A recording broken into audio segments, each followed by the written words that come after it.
A world of shared emotions. What if people could experience each other's emotions for a day? Imagine waking up and, instead of just feeling your own emotions, you experience someone else's joy, sorrow, fear, or excitement. How would society change if people could literally feel what others are going through? Would it lead to greater empathy, or would it be overwhelming? Deepening human connections. If people could experience each other's emotions for a day, relationships would likely transform. Couples could truly feel their partner's love or heartbreak, parents could understand their children's struggles, and friends could connect on an entirely new level.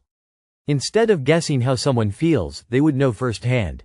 This could lead to stronger bonds and deeper understanding in all aspects of life. The end of miscommunication. Misunderstandings often arise because people interpret emotions differently. With the ability to directly feel another person's emotions, arguments could be minimized. A person feeling ignored in a relationship could let their partner experience their sadness, while someone overwhelmed by stress could share their burden.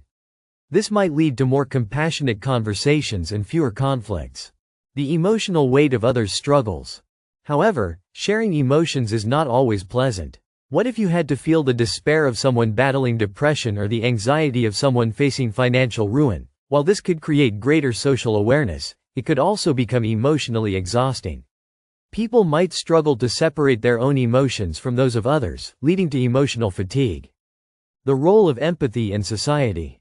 If world leaders, policymakers, or business executives could experience the emotions of those affected by their decisions, would they make more compassionate choices?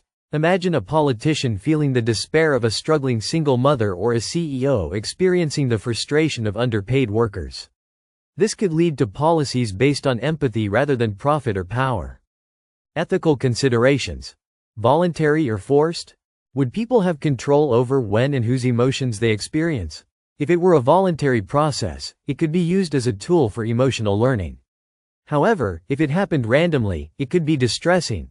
What if someone unwillingly experienced the terror of a crime victim or the grief of someone who just lost a loved one? Ensuring consent would be crucial. Mental health benefits and challenges. This ability could revolutionize therapy and counseling. A therapist who can experience their patient's emotions could offer more effective guidance. However, mental health professionals would need strong coping mechanisms to avoid emotional burnout. On the flip side, those struggling with loneliness or trauma could allow others to experience their pain, potentially leading to deeper support systems. The risk of manipulation. If people could transfer emotions, some might use it for manipulation. A dishonest person could make others feel guilt or sadness to gain sympathy, while marketers might use emotional sharing to influence purchases. Governments or organizations could exploit this ability to control public sentiment. Ethical safeguards would be necessary to prevent abuse. Strengthening communities. Experiencing others' emotions could foster stronger communities. It would become harder to ignore poverty, discrimination, or suffering if people could feel them directly.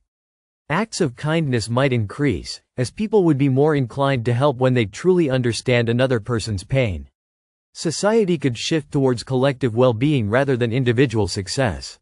A new era of emotional understanding. If this ability became a reality, it would redefine human interaction.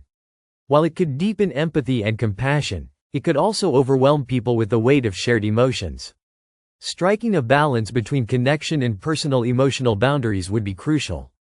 Ultimately, the ability to experience another's emotions could lead to a more understanding, united, and compassionate world.